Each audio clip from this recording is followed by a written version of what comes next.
Good morning বন্ধুরা, তোমার সকলকে স্বাগত আরতি ডেলি ব্লগে। এসে গেছে একটা নতুন ব্লগ নিয়ে। তো চলো, আজ হচ্ছে রাখি পূর্ণিমা। সকলকে জানাই রাখি পূর্ণিমার অনেক অনেক অনেক শুভেচ্ছা। তো চলো, সকাল সকাল এখানে পুজো হয়ে গেছে, এখন বাজে সকাল 7:30। এখন যাচ্ছি আমি বাপের বাড়ি। তো চলো, রাস্তায় যেতে যেতে তোমার সাথে কথা হবে। আমি চট করে রেডি হয়ে যাই, ড্রাইভার এখনই চলে আসবে। রেডি হয়ে বেরোবো। এই যে বাবু এখন নখ কাটতে বসলো, তাড়াতাড়ি কাটছিস। তো চলো, আমি তো রেডি হয়ে যাই, ও মানে তাড়াতাড়ি আসুক। আমরা এখানে চাবিটা দিয়ে দিলাম, প্রত্যেকটা রুমে চাবিটা দিয়ে দেওয়া, এখন অনেক বড় বড় কাজ আছে। তো চলো এবার চট করে রেডি হবো। বেরিয়ে পড়েছি আমরা বাড়ি থেকে। আর দেখতেই পাচ্ছ বৃষ্টি, আজ 5:30 থেকে, সকাল 5:30 থেকে বৃষ্টিটা চলছে। তো তার মধ্যেও আমরা বেরিয়েছি, কারণ আজকে তো যাওয়ার যখন প্রোগ্রাম হয়েছে, এটা তো আর ক্যান্সেল করা যাবে না। দিদিরা সবাই আসছে, আর ক্যাপশন থেকে তোমরা তো অবশ্যই বুঝে গেছো আমি যাচ্ছি বাপের বাড়ি দাদাকে রাখি পরাতে। তো এখন যাচ্ছি কর্তার কাছে, অবশ্যই দোকানে বাড়ির চাবিটা দিয়ে আসতেও দোকানে আছে। তো সেই জন্য একটু দোকানে যাব, দোকানে গিয়ে কর্তাকে চাবিটা দেবো, তারপর আমরা এখান থেকে বেরিয়ে যাবো। এখন আমরা যাচ্ছি ঝিলিমিলিতে আমাদের যে দোকান আছে, দোকানে গিয়ে ওকে চাবিটা দিয়ে দেবো। চলো, পৌঁছেই গেছি আমরা দোকানে। কই চলে এসো, নামবো না।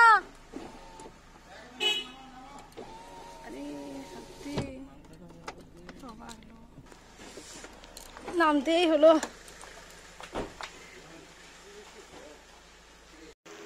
চলো, বৃষ্টি পড়ছে অল্প অল্প, তো আমাকে নামতেই হলো। ও বলছে এসে তো দেখে যাও, সব রং টংগুলো হয়েছে, আরও টোটাল তো কাজ চলছে। তো দেখো, আমাদের পুজোর মাল চলে এসেছে, আর এখানে সব আনবক্সিং হচ্ছে।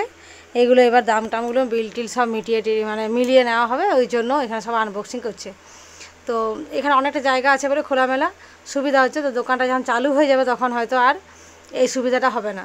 তো দেখো, আমাদের র্যাক ট্যাকগুলো সব কালার হয়ে গেছে, র্যাকগুলো মাল উঠে যাবে। আর মাত্র আমি দেখছি চেক করে যে চ্যাট করছে কিনা, মালগুলো তুলতে হবে। তো ওখান থেকে আমরা বেরিয়ে পড়েছি, চাবি দিয়ে দিয়েছি বাড়ির। আর এবার আমরা যাচ্ছি সোজা বাঁকুড়ার পথে। রাস্তায় আর একটু কাজ আছে আমার অবশ্য।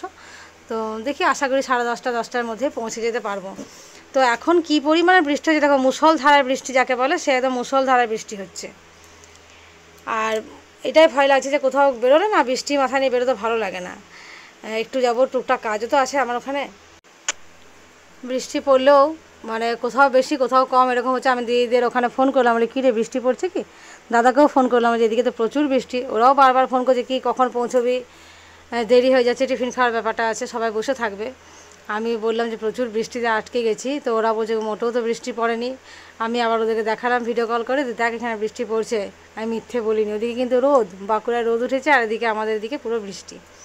তো যা চলো, এখন বৃষ্টি ঠেলে ঠেলে যাওয়া হচ্ছে। প্রচণ্ড পরিমাণে বৃষ্টি, সামনে রাস্তা দেখা যাচ্ছে না, দেখতেই পাচ্ছ পুরো একদম ধোঁয়াশা হয়ে আসছে। উল্টো দিকের যে গাড়িগুলো আসছে, গাড়িগুলো পর্যন্ত লাইট না জ্বাললে বোঝা যাচ্ছে না যে ওই পাশে গাড়ি আসছে বলে। তবে একটা কথা ঠিক, যে বৃষ্টির মধ্যে জঙ্গলের মাঝে যেতেও কিন্তু বেশ রোমাঞ্চকর লাগছে, বেশ ভালো লাগছে। এটা একটু অন্যরকম অনুভূতি অবশ্যই। তো চলো, প্রায় আমরা অনেকটা পর্যন্ত এগিয়ে এসেছি। আর দেখো, আবার হঠাৎ এদিকে দেখছি রোদ দিচ্ছে। আজকে কিন্তু সারা দিনটা মেঘ আর রোদের খেলা। আজকে দিনটা বেশ ভালো কাটবে বলেই মনে হচ্ছে। আজকে দেখো, দিনটাও তো ভালো। আর রাখি পূর্ণিমা তো আমরা কত হই হই করছি, কিন্তু দেখো আমাদের আরজি করে যে ডাক্তার মৌমিতা, তার কিন্তু যে এত বড় একটা বিপদ হয়ে গেল, অ্যাক্সিডেন্ট হয়ে গেল, এটা তো কাম্য নয়। আর আমরা সবাই কী সুন্দর করে আনন্দ করছি, আর তাদের ঘরে কী অবস্থা। সে যাই হোক, তার আত্মার শান্তি কামনা করি। তো চলো, এখানে অ্যাক্সিডেন্ট গল্প করতে করতে দেখা, একটা বড় অ্যাক্সিডেন্ট রাস্তাতেও হয়ে গেছে। কখন যে কার কী হবে কেউ বলতে পারে না। তো আশা করি ড্রাইভার ভালো থাকুক, সুস্থ থাকুক। গাড়ির তো অবস্থা খুবই খারাপ। আর এই জন্য এখানটা এত জ্যাম, আমরা বুঝতে পারছিলাম না যে ব্রিজের উপর এত কিছু জ্যাম, ওই অ্যাক্সিডেন্টটা হয়েছে বলে এত জ্যাম।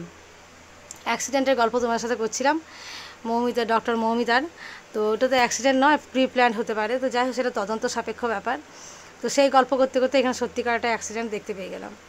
তো চলো, এখন আমি যাচ্ছি বর্দির ওখানে, বর্দিকে রাস্তায় তুলবো। দেখো, পেয়ে গেছি, কথা বলতে বলতে বর্দির বাড়ি পৌঁছে গেছি। বড় জামাইবু দাঁড়িয়ে আছে, বর্দিকে তুলে দিচ্ছে গাড়িতে। বর্দিকে এখান থেকে নিয়ে আমরা চলে যাব বাপের বাড়ি। বর্দি আমার সাথে যাচ্ছে। ও আজকে টোটো পায়নি, আজকে আসলে টোটোতে করে চলে যাওয়ার বাড়ি। আর বাপের বাড়ি থেকে বর্দির বাড়ি খুব কাছে, টোটোতে করেও যাওয়া যায়, কিন্তু টোটো পায়নি বলে ওকে আমাকে তুলে নিয়ে যেতে হচ্ছে। এখন আমরা বেরোচ্ছি স্টেশন মোড়ের সামনে দিয়ে। তো স্টেশন মোড়ে দেখো পতাকাটা, যতবারই আমি এটা দিয়ে যাই পতাকা দেখাতে, কিন্তু তোমাদের আমি ভুলি না। এটা আমার ভীষণ ভালো লাগে। এত ওপরে পতাকাটা ওড়ে মনে হয় যেন হাতের কাছে আছে, কিন্তু যেন রাস্তাটা ঘুরে অনেক দূরে। তো যাই হোক, চলো এখানে গাড়িতে সবাই নেমে পড়েছি। আর রাস্তাতে আমার মেয়ে আর বোনজির সঙ্গে দেখা, সবাই তার সাথে যাচ্ছি, ওরা অন্য জায়গা থেকে আসছে অবশ্যই, আমি তো এখান থেকে যাচ্ছি। দেখতেই পেলে আমার মেয়ে ছিল ওর মাসির বাড়িতে, তো ওরা দুই বোনে এসে গেছে। আর ফোন করে অবশ্যই যোগাযোগ করে তো একসাথে নেমেছি আমরা রাখি কিনতে। বড়দি, আমি আর আমার মানে দুটি মেয়ে, একটা বোনছে একটা মেয়ে, সবাই মিলে আমরা রাখি কিনে নিচ্ছি। ছেলেকে পাঠিয়ে দিয়েছি মামা বাড়ি, বলে তুই চলে যা, আমরা রাখি নিয়ে যাচ্ছি। তো চলো আমরা এখানে পৌঁছে গেছি। বড়দি চেঞ্জ করে নিয়েছে, কারণ ওর রান্নাগুলো করবে বলে। আর বৌদিও অনেকটা কাজ এগিয়ে রেখেছে আগের থেকে অবশ্য। তো দেখো এখানে মামা ভাগ্নির মধ্যে কী গল্প, দাদা তো ভীষণ মানে প্রেশার লাগে সবার। এসেই আমরা সবাই খেতে বসে গেছি। এখানে তোমার হয়েছে আজকে টিফিনের চপ আর শসা, পেঁয়াজ, ঘুগনি, কাঁচা লঙ্কা। তো এই হচ্ছে আজকে টিফিন। বৌদি অন্য কিছু করবো বলেছিল, যে ঘুগনি আর লুচি বানায়। আমরা বারণ করলাম যে না, এত কিছু হ্যাপা করতে হবে না, দুপুরে এতগুলো লোকের রান্না টান্না আছে, সেই জন্য আজকে লুচির পরিবর্তে মুড়ি করে দেওয়া হয়েছে। তো খেতেও বেশ ভালো লাগছে, বেশ তৃপ্তি করে খেলাম অবশ্য সবাই মিলে একসাথে বসে। যাই খাও না কেন, তার একটা আলাদা আনন্দই। এখানে চিকেনটা বেশ পরিষ্কার পরিচ্ছন্ন ধুয়ে করে রাখা আছে, আমি তোমার সাথে শেয়ার করে দিই। যত না লোক, তার থেকে দেখতে পাচ্ছি কত পরিমাণে মানে দাদা মাংসটা নিয়ে এসছে। তো বেশ ভালোভাবে খাওয়া দাওয়া হবে। আর বড়দি যথারীতি নিজের ডিউটি শুরু করে দিয়েছে। বৌদি করেছিল মিক্সড ভেজটা, আর এখানে বড়দি করছে আমড়ার চাটনি, যেটা আমার ভীষণ ফেভারিট। আমি বলি দেখ, চিকেন তো রোজ খাই বাড়িতে, আমড়ার চাটনিটা পাই না, তো অতএব এটা আমি পুরোটাই সাবার করবো আজকে। বসে বসে খাবো শেষের মধ্যে, মানে খাওয়া দাওয়া শেষে বেশ আরামসে খাওয়া যাবে।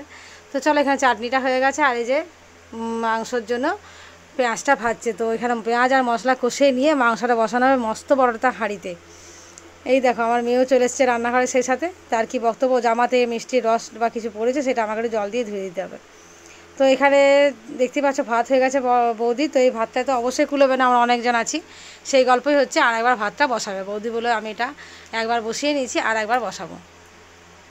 আর এখানে করেছে মিক্সড ভেজ। তো মিক্সড ভেজের কালারটা কিন্তু দারুণ হয়েছে, দেখতেই পাচ্ছ। হ্যাঁ, না ওটা মাংস না, এটা আমরা চাটনি। এইখানে কড়াই,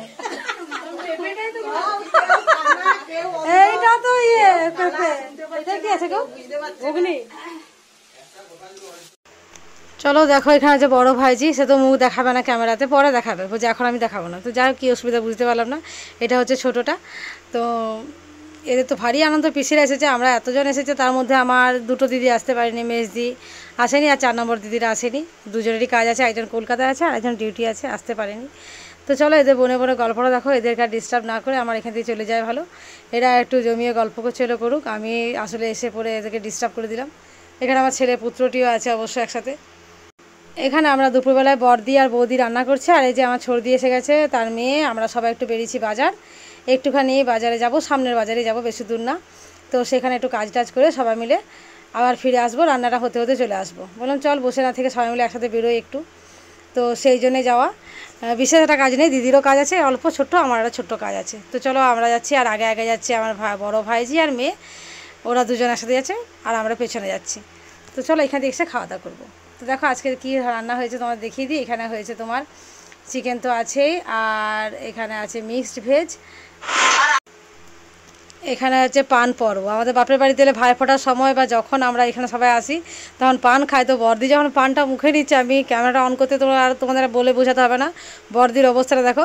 তো বড়দি এখানে কি গান গাইছে তোমরা বলো দেখি, আন্দাজ করে যে বড়দি কী গানটা গাইতে পারে পানটা হাতে নিয়ে। আমি বলে দিই, ও গানটা করছে পান খায়া সায়া হামারে ঠোঁট লাল লাল, ওই গানটা করছে। এখন খাওয়া দাওয়া, পান খাওয়া সব কিছু হয়ে গেছে, এবার আমরা রাখি বাঁধা হবে এবার। তো এখানে এদের ভিডিও করেছিলাম, ভিডিওটা কী জানি কেন আসেনি। তো ছেলে মেয়েদের সবার রাখি বাঁধার আমি ভিডিও করেছি, ভিডিওটা কোনো কারণে হয়তো ওঠেনি, এখন আমি খুঁজে পেলাম না, তাই এদের স্টিল ছবিগুলো দিয়ে দিলাম। এটা আমার বড় বোনপো, আর যে বোনজিকে তোমরা তো দেখেছো, আগে তো আলাপ করিয়ে দিয়েছি। তো এখানে সবাই এসেছে, রাখি বাঁধা হচ্ছে, ওদেরও বেশ একটা আনন্দের মধ্যে হয়েছে অবশ্যই। তো খুব সুন্দর দিনটা কাটলো। আজকের ভিডিওটা তোমাদের কেমন লাগলো সেটাও কিন্তু জানিও। এটা আমার বড় ভাইজি, এই যে আমার ছেলেকে রাখি বেঁধে দিয়েছে আর মিষ্টিও খাওয়াচ্ছে। এটা ছোট ভাইজি, আজকে স্টিল ছবি ওদের দিয়ে দিলাম। ওদের ভিডিওগুলো তো হয়নি কোনো কারণে, এটা হচ্ছে আমি দাদাকে রাখি বাঁধিয়ে দিচ্ছি, আর আমার ডান দিকে আছে আমার বড় বোনপো। তো চলো এই যে রাখি বাঁধা হচ্ছে, এটা যেটা অনুভূতি মানে সেটা তোমাদের বলে বোঝাতে পারবো না। আজ 24 বছর পরে রাখি বাঁধলাম, বিয়ে হয়ে গেছে 24 বছর, তো যতদিন বিয়ে হয়েছে দাদাকে রাখি বাঁধাই হয়নি, যাওয়া হয়েই ওঠেনি। রাখিটা অতটা গুরুত্বই দেয়নি কেউ যে রাখিতে যেতে হবে বা কিছু। দিদিরা বাঁধতো অবশ্যই, কারণ দিদিদের সব কাছে কাছে বাড়ি, তোমাদের বললাম তো, ওরা টোটোতে যাওয়া আসা করতে পারে, সেই দূরত্বে ওদের বাড়ি। তো ওরা অবশ্যই রাখি বেঁধে দিত, আমিও ফোন করতাম যে দিদি যা একটা রাখি বেঁধে দিয়ে, দাদা একা আছে। আর এবারে যে দাদা সমস্ত কাজ ক্যান্সেল করে আজ বাড়িতে আছে শুধুমাত্র আমাদের জন্য। ওর প্রচুর কাজ ছিল, সব ও কাজকে ক্যান্সেল করে দিয়েছে। সমস্ত কাজ ক্যান্সেল করেও যে ও আমাদের জন্য আছে, এটা একটা বিরাট ব্যাপার। অবশ্য অনেক কাজের চাপ আমারও আছে, অনেক চাপ নিয়ে গেছি আমি, সারাদিন প্রচুর কাজ করেছি ওখানে, ঘরে থাকতেই পাইনি। তো ভেবেছিলাম রাতটা থাকবো, তো সেটাও আর আমার সম্ভব হয়ে ওঠেনি, সেই প্ল্যানটাও আমাদের ক্যান্সেল করতে হয়েছে। তো সে যাই হোক, অনেক গল্প, সে গল্প আর ফুরাবে না। আর ওইসব কষ্ট বা যেটা থাকে সেটা তো হয়েই থাকে, মানুষের জীবনে ঝুটঝামেলা থাকেই। তো এত কিছু করেও যে দিদিরা, আমি, দাদা সবাই একসাথে পৌঁছেছি, এক জায়গায় আছি, এটা একটা বিরাট ব্যাপার। তোমরা আশীর্বাদ করো যেন ভাই বোনেরা আমরা এরকমই থাকতে পারি সব দিন। টাটা দিদি, টাটা।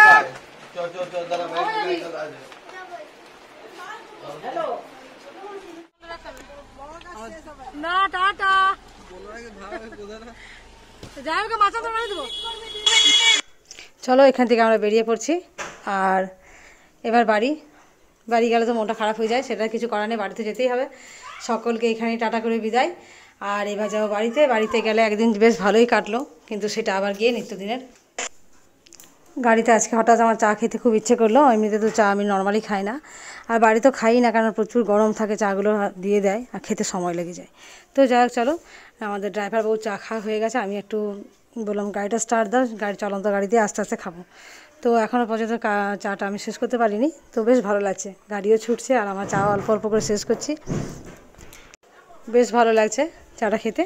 তো চলো, অনেকটা চলে এসেছি, কর্তাকেও ফোন করে দিলাম যে আমরা বেরিয়ে পড়েছি, আর একটু রাত হচ্ছে পৌঁছতে, আমার প্রায় মোটামুটি 9টা সাড়ে 9টা বেজেই যাবে বাড়ি ফিরতে ফিরতে। দেখা যাক, রাস্তায় আবার আরও কাজ আছে, একটু কাজ সেরে যাবো, এলাম যখন কিছুটা কাজ তো করতেই হবে। তো বেশ ভালো লাগছে, রাস্তায় গাড়ি ছুটছে আর সেই সাথে আমার হাতে কাপ।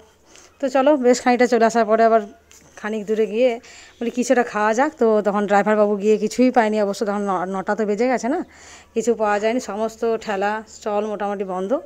তো পাঁপড় নিয়েছে, ঠিকই আছে, অনেক দিন পাঁপড় খাওয়া হয়নি, পাঁপড়টা দেখলে আমার কেমন যেন ছোটোবেলাকার কথা মনে পড়ে যায়। তো পাঁপড় খাচ্ছি তিনজনে, যে ড্রাইভার বাবুও খাচ্ছে এক হাতে ধরে, আর ছেলে আর আমি। তো চলো এবার বাড়ি ফিরি, সবাই মিলে পাঁপড় নিয়ে নিয়েছি হাতে একটা করে। আর এখানে ড্রাইভার বাবুর জন্য একটা আমি রেখেছিলাম রাখি, তো সেটা ওকে বেঁধে দেওয়া হয়নি, মাঝখানে ওর সময় দেখা হয়নি, সোজা ও নিজের গাড়ির কাজ খাচ্ছিলো, গাড়িতে প্রচুর কাজ ছিল, কাজ করাবার ছিল, করছিল। তো বাড়িতে এসে ওকে, আর বাড়িতে ঢুকলো না, বললো 9টা 40 মতো বাজে, বাড়িতে এলো না, ওখানে ওকে রাখিটা পরিয়ে দিলাম রাস্তাতেই।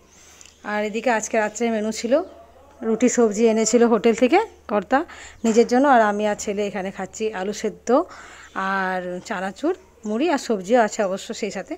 তো চলো আমরা মুড়িটা নিয়ে নিয়েছি। আর আজকের ব্লগটা যদি তোমাদের একটু ভালো লেগে থাকে অবশ্যই একটু লাইক কমেন্ট শেয়ার করে দেবে। দেখা হচ্ছে আগামীকাল নতুন ব্লগে নতুনভাবে। ভালো থেকো সকলে, আশা করি আজকাল রাখি বন্ধন সকলের খুব ভালো কেটেছে। তো চলো দেখা হচ্ছে আগামীকাল। আর যারা সাবস্ক্রাইব করেন প্লিজ একটু সাবস্ক্রাইব করে চ্যানেলটার পাশে থাকবে। সুস্থ থেকো, ভালো থেকো সকলে, গুড নাইট।